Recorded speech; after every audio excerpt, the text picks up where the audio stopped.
Good morning, everybody, and welcome to the show. This is Multifamily Chronicles, and I'm your host, Adrian Danila. My guest today is Paul Brunelle. Welcome to the show, Paul. Thank you very much. Glad to be here.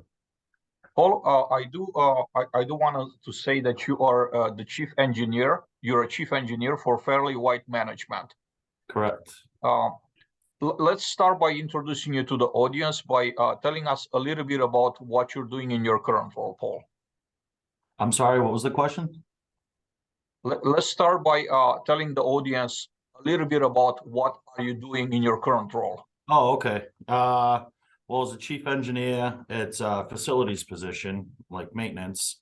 I'm responsible for the entire physical property, from the roof, the facade, the windows, mechanically, the entire grounds, parking lot. And my role encompasses the budget. Each year we have to forecast ahead 5 to 10 years, and most specifically for the next year. The year we're currently bidding those repairs, competitively bidding them, trying to get them awarded, and formulate that budget for the next year. And then during the course of the year, I make sure that the outside sourced PMs are getting done, as well as the in-house labor. My staff of what we're responsible for is getting done. My job is also to support my staff when there are issues in the field that they need me to oversee and ask about what we do next. There's a lot to it.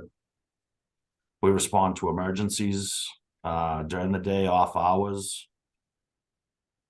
So, Paul, I want to share with the audience the way this idea came about inviting you on a show right here was that I posted something on a facilities related group, a very large group, I think over 100,000 members right there on LinkedIn. And the purpose of the post was to basically say, hey, there's alternatives to just going to college, Right. and a very good alternative, is going to be to go into trades or into a profession like you have or I have, in maintenance, in facilities. Right. And then you came up, you posted right there, you commented, saying that you have made a great career for yourself from working in facilities. You're pretty much your entire adult life. And this kind of sparked the idea for me to just invite you on the show and share your life experience with us and your professional experience, just so others could be inspired to see, hey, there's alternatives. It's not that college is bad and trades are good. It's just that there's more to life than just going to college. There's other ways to go about this. So I want to get started by asking you, Paul, about your early years. How old were you when you started working? And when did you realize that you were good with your hands? And then this is what you want to do for your rest of your life, basically physical, mechanical work. Right. Well, I was a young boy when I realized I liked to work. I grabbed the shovel and was mowing lawns and shoveling driveways at least by 10 years old. And I liked that, going out, working, making money. It clicked, at a young age. And then by the time I was 14, in my state, we were able to get a working permit, and I went to work at McDonald's. I worked my weekends away at McDonald's for $4.15 an hour. And beyond that, I started working doing farm supply, mucking stalls and carrying bales of hay. I might have been at $7 an hour then. And it was hard physical labor, but I enjoyed it. And all the while, I was the type of person that made myself familiar with tools. I like to fix things, whether it was my own bike or something that was broken. I just immediately wanted to investigate it and, well, this is what went wrong here, and start fixing it. And it wasn't really something that was taught to me. I didn't have anybody teaching me that. but I chose to, in high school, I chose to attend a technical high school, which I don't know if they're available everywhere across the country. Some places may not have that opportunity, but I had a choice between our standard Lowell High School or Greater Lowell Tech. And I went to the tech school, which they offer academics 1 week, and then the following week you would pursue your trade. And it goes back and forth throughout the school year. So, and it's nice because they must have 20 something trades you can choose from IT, computer assisted drafting, hotels, hospitality, painting and decorating, masonry, plumbing, electrical, HVAC, goes on and on. And in your freshman year, they let you do an exploratory where you pick, say, 10 of your favorites. By sophomore year, you have to pick 2 to narrow it down. And then your junior and senior year, you do 1 week of shop and 1 week of academics. And you leave with a really good education from those schools. In fact, they start placement in your senior year. And if your grades are up to par, which most folks they are, on your shop week, you don't even go to high school. You go to work that week with somebody as like an apprentice. That's a pretty amazing program. Do you know if your high school, the one that you graduated, is still around? I checked the website and seems like it's still active, so like people can enroll. Oh yeah, is that correct? yeah. Greater Lowell Tech's better and stronger than ever, from what I hear. I'm not involved with the school currently, but I do hear a little bit. It's right up the street from where I work, actually. So I've seen some of the expansions on the school, and actually, when I was leaving school all those years ago, I know they had upgraded some of the shops with a lot of money, and they took the programs much deeper than even we had available to us. When I was in the HVAC program, they hit refrigeration really hard, which is important because it's a very, there's a lot of intricacies with the refrigeration part of the trade, but they didn't cover the heating and ventilation so much in school. Now I hear they have everything: gas boilers, oil. They're actually covering ventilation and ductwork with the kids. I learned all that once I decided to pursue the career finally post high school. This is very fascinating to me. Throughout my career, I heard maybe on a couple of occasions about people mentioning, and this is older people, not to say that we're old, but I'm saying, the older generation, saying that, hey, back in the day we used to have, and there were quite a bit of, quite a few technical high schools. And where I'm coming from, Romania, we had the same thing. When I grew up, actually, I went to a technical high school. But then this was totally new to me right here in the United States, because I haven't seen it where, in areas where I lived. And then when people were mentioning technical high schools, I, kind of the light bulb went off, like, hey, this is an amazing thing, but they don't seem to be around so much. Is that right? I think, well, in Massachusetts anyway, I can say that there's quite a few. There's Shawshene Tech, Greater Lowell Tech, Minuteman. There's quite a few technical high schools in Massachusetts, but like I said, I'm not sure how that spreads across the country. It's a shame. For a while, there was kind of a misconception that if you went to a technical high school, you had no shot at college, and there were kids who weren't sure of what they wanted, but they wanted the best of both worlds. And it's not true. The high schools actually have records, and we'll show you, of how many kids have gone on to great colleges right out of the technical high school and still had that base of a trade knowledge that they could use. Perhaps they wanted a degree to capitalize and move further ahead in the trades on a management aspect. But you can obviously get there by working your way through the trade as well. I'm living in the South. I'm living in Georgia. So not to say that they don't exist here, but I just don't hear a lot about them. So this is something that definitely had to look into it, because I like to highlight, I like to publicize more, to talk more about this type of opportunities. I think they're just amazing. And just to say, this came at no cost to you, right? Did you pay to study in high school, to study in a technical high school? No. Or it was just free education, pretty much, No, just it like was any high school? Yeah, just like a regular high school to attend, didn't pay for anything. And the education was really good. It was great that they had the related theory one week where you were in class learning the academics and textbooks. You could see everything on a whiteboard, and then the next week it was practical in the shop and putting it to use. Yeah, that's exactly what I'm used to. My specialty in high school was metrology. So basically, uh, weight, weighting devices and metric devices, things of that nature. Everything that's meters, everything that measures something, whether it's electricity or weight or height or things of that nature. Unfortunately, that's a dying breed right there too, because the high school basically is still existing, but they don't qualify. They don't teach the young generation about that trade or any other trade for that matter. I think it's kind of like a global situation, a global challenge that we have right here. That we got to bring back the trades and bring them back into the schools first, so then of course we could expand into the society in general. Right. Paul, next I would like to ask you about your career after high school, after you graduated high school. Just tell us a little bit about how your life and your career went and developed after Sure. high school. Sure. So around the time that I was graduating high school, I was working doing HVAC in a residential capacity, doing homes, and it was all right, but I didn't feel like it was going to accelerate at the time. I wasn't completely satisfied. And my neighbor at the time actually happened to be a foreman in the roofers union, local 33 in Boston.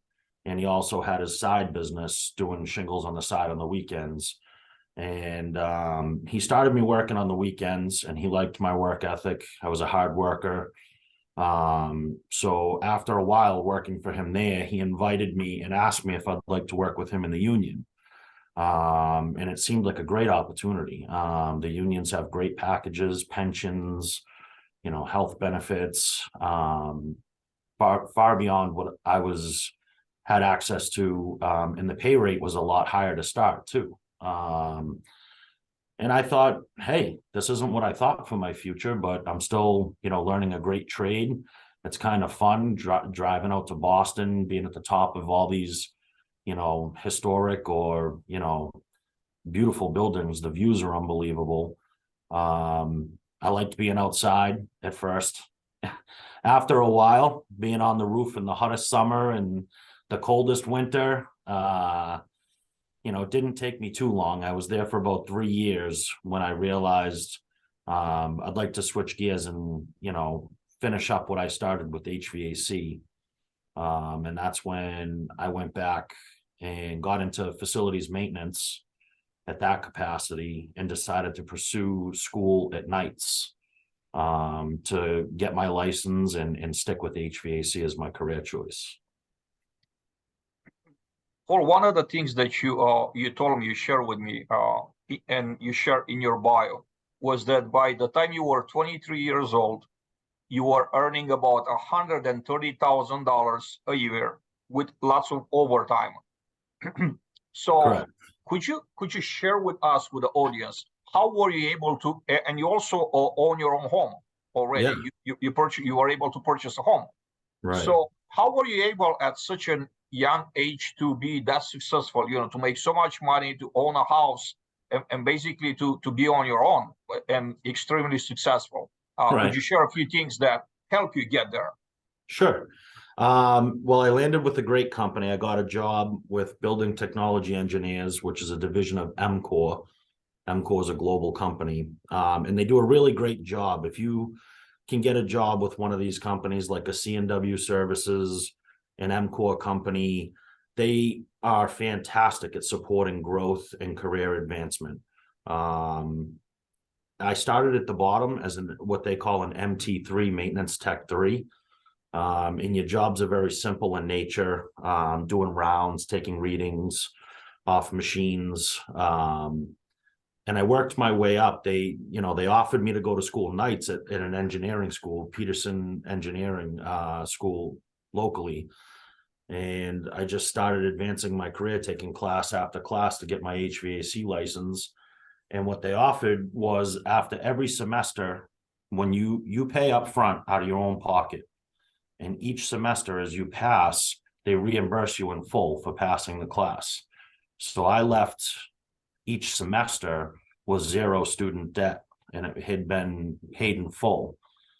Meanwhile, as my education was advancing, I got promotions at work, and I worked my way up to a chief engineer position pretty quickly, within 4 to 5 years, I believe it was. I'd have to look back on the dates, but from entry level to a chief engineer in approximately, we'll call it 5 years. And I just wanted to work. I loved what I was doing. I was making good money, and they had a ton of work anywhere in the portfolio. Even if it wasn't my building, they knew I was the guy that wouldn't say no. And they'd say, do you want to go to Bedford tonight? Do you want to go over here and fix this, fix that? And I was working to hit 130,000. I was working a lot of hours. I would do 60 to 90 hours a week. But I did that 4 years in a row because I was hungry, and I wanted the money. And I built a good name for myself. And in the process, I had met a girl, and she was into mortgages. She was a banker, and she kind of explained to me that I should really buy my own house. And I thought it was crazy. I was so young, I didn't feel like I was ready for it. And she spelled it all out and made it a lot easier for me to understand. And I did. I bought a house, and it was one of the greatest things I could have done. Paul, you did mention going to school, to the technical school, and getting your degrees and advancing your knowledge, after hours at night. How much would you say, roughly, if you were to think about how much did it cost you to complete this education out of pocket? Like, how much did you pay your own that you never got reimbursed for throughout your career, would you say? I got reimbursed for every dollar I've ever spent on my education. These companies are so hungry for qualified workers, good workers, that they want to retain. I will tell you that some of these employers, they have a little clause when they offer to pay for your schooling. Some of them want to ensure that you're going to work for them for a term, 2 to 5 years. It depends on the employer. I had that offer where I had to stay with them for at least 2 years, or I would owe them the money back. But I stayed far beyond that, because why would I go anywhere? So I stayed right there with them, and I never paid. My entire education was paid for, $0 out of my pocket when I was done. It's such an amazing story. It reminds me of a quote of Richard Branson, I guess.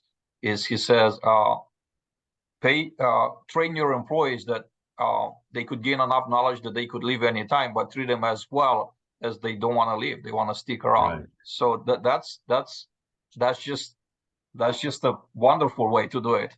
To grow your grow your employee base, and to basically tenure, right? Longer tenure employer is, it's beneficial. It's beneficial for the employee too, but it's for the company, not having to train someone to start them from the scratch, start them over, pay for their education, like go through the whole cycle over and over again. It's like a never-ending thing. So there's a huge cost to onboarding and offboarding, and and the learning curve of a new employee.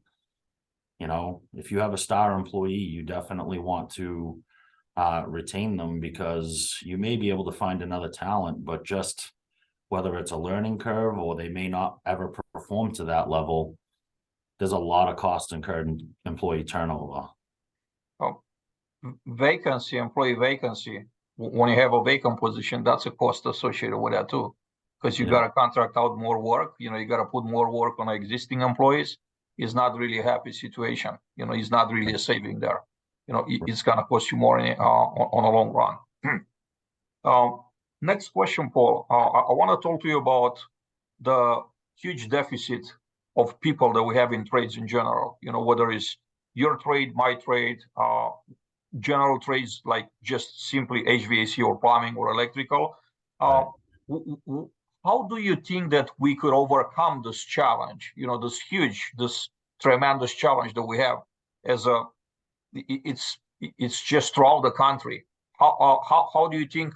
What suggestions do you have that we industry trades could uh, could do to just make the situation better, to alleviate the pain a little bit, at least? It's a good question. I'm not sure there's one right answer. One thing that came to mind was, perhaps some advertising. I mean, everybody's on devices now. The younger generations, the kids coming up, they're on the Instagrams and the face pages, and whether it's a little ad that pops up, something to get the word out. The unions could potentially post advertisements for education. I mean, think about it. With most of these companies in the trades, they're doing a lot to try to attract help. They have great packages, retirement packages, health and benefits, paid time off, and they'll pay for your education. And we're still starving for good help and people who want to work. I feel like there's just a lack of connection getting the word out. And I feel that maybe some advertising in itself, which you don't see. I myself, I don't watch cable TV, so I wouldn't see it there. But be it on a streaming service or through the social media aspects, I think getting the word out that these opportunities are out there would draw in more applicants, which I've never seen that before. I think you're 100% right on the money. In order to sell anything, and we're talking about opportunities too. This applies to any type of opportunity. In order to sell, you have to get people's attention. In order to get their attention, you got to find out where they're hanging out, and not physically necessary, right? Where they live, where they like to, party, or, to get together, but virtually as well. Like you said, you're not watching cable TV. So for you, it's going to be a streaming service or your, Facebook feed or Twitter feed, whatever social media you're using. That applies for just about, any other interested person or person that could be a potential customer or client of that particular trade. Right. My next question, Paul, is, well, it's a two-part question, really. I will say, I will want to ask you, what advice do you have for a young person ready to enter the real world, whether they just finish high school or what they just finish, college? And then the second part of the question is, what specific advice would you have for someone that's considering embracing a technical career, a career in trades? Well, the first part of the question, what advice would I have for a young adult entering, their adult life? And you say whether it's a trade or college getting out. I think my advice would be, we're so cultured to be consumers and want what we don't have. And I think a lot of everyone, not just the young people, they start making the money and they have to buy that newer car, which comes with a payment and a long term. And start spending their money on things they can buy for themselves. Mom and dad aren't buying this, so they get the fancy jacket and shoes. And I think fiscal responsibility, financial responsibility should be taught in schools. And I think it's so rare to see in anyone, really. And when I do see a young person who's in their early 20s and they're already in the stock market and have more money than me, it's so impressive that that's where their mind went, and that they investigate these avenues. I think my advice on that first part of the question would be, build for long term and be responsible with your money while you're getting established. It will help you go further. What was the second part of the question for the second part of the question, Paul, was what specific advice would you have for someone that is considering embracing a career in trades? There's so many benefits. One of my personal favorites is, even if you pick one trade, which in my path I've worked quite a few, which was great because I have a very well-rounded knowledge of many trades. You're going to learn skills that are can be used in other facets in one trade. You can use it to fix your own home. If you're a plumber, that's one call you'll never have to make, and that's a lot of money you're going to save yourself in hassle. If you're an electrician, HVAC tech, and like I said, once you take on one of these trades, you learn principles. Like in HVAC, I am not an electrician, but I did have to take a journeyman electrical course to get my license. So I know a lot about electrical. I fix a lot of my own electrical issues. When you have a trade under your belt, you also have the power to work for yourself. You have the power to have a side job or start your own business, which is phenomenal. Because if you start your own LLC, you can write off your costs. It helps you with taxes, and just to be self-sufficient and independent. Paul, you shared with me that you have 10-year-old twins, a boy and a girl. Yeah, I do. What do they want to become when they become adults? What are their goals now when they're 10 years old?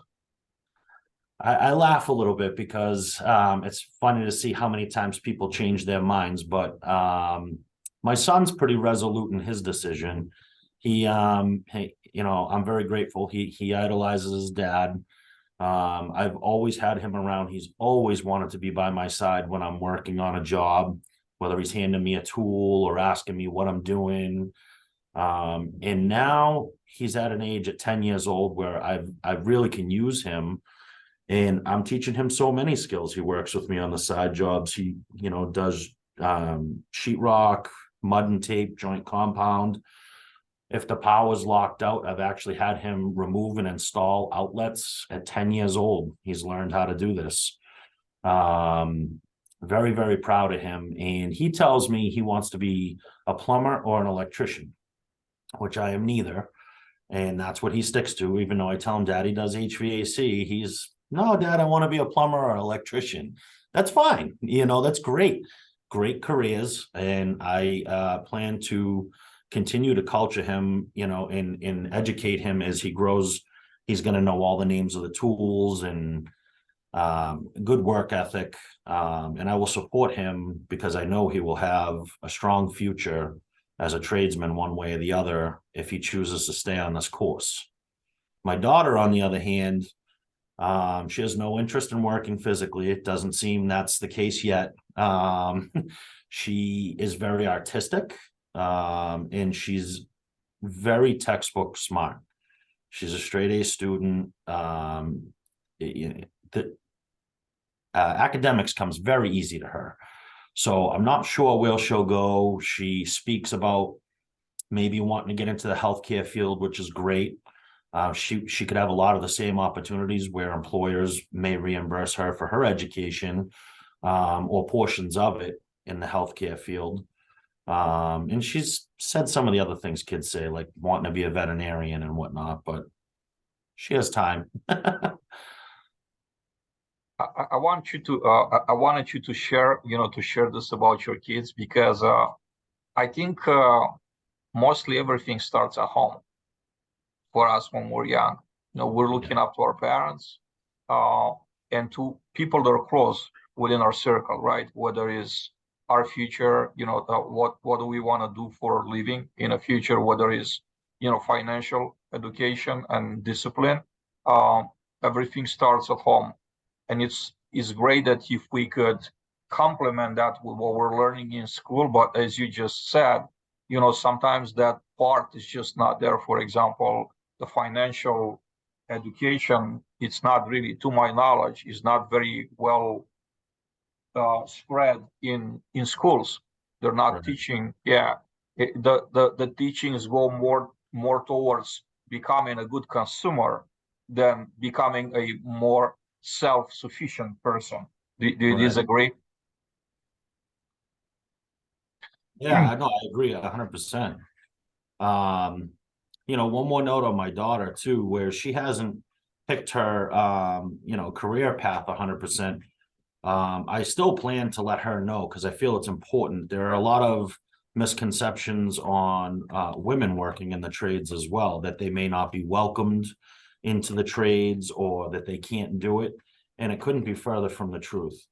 I want her, excuse me, I want her to know that she has opportunities in the trades as well. And the older she gets, the more she'll be able to understand, and I'll be able to communicate that to her as she starts to explore her future career. I have had the pleasure of working with quite a few women in the trades, and I'll tell you, they've always been respected on the jobs. They've been fantastic at their craft. And it's a blessing to see it because you don't see it that often. And I think if more women had some interest or explored the opportunities or knew that they would be welcomed and can do the job, maybe that's some of our answer to getting more people in the trades. There's a whole group of people that seem to think that it's not for them. It's such a great point, Paul. And I've been saying this very often, that some of the areas where we as trades, we should, focus our attention on is to go towards, women, because it's a matter of choice mainly. Like you said, your daughter chooses, like she's not attracted to the trades, at least at this point in her life.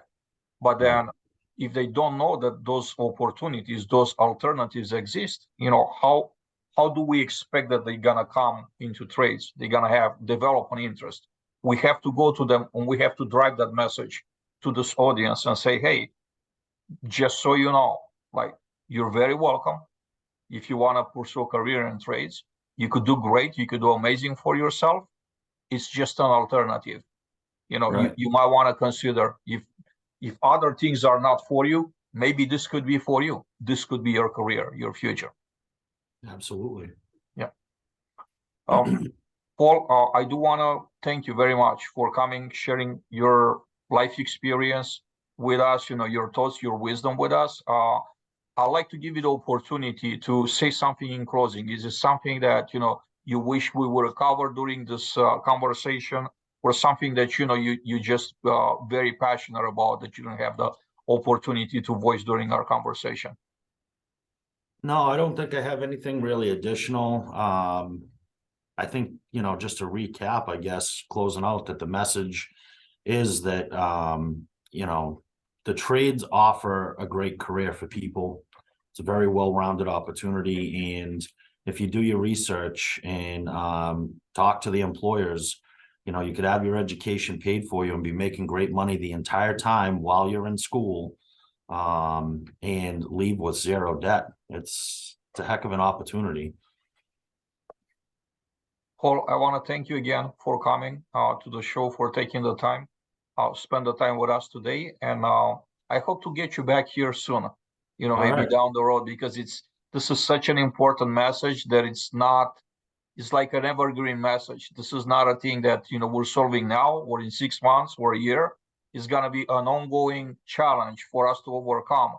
And stories like yours and individuals like you are very important to voice their opinion, because other people could follow. Like you're an inspiration for many. Yes, I agree. Thank you. It was a pleasure to be here and have this conversation with you.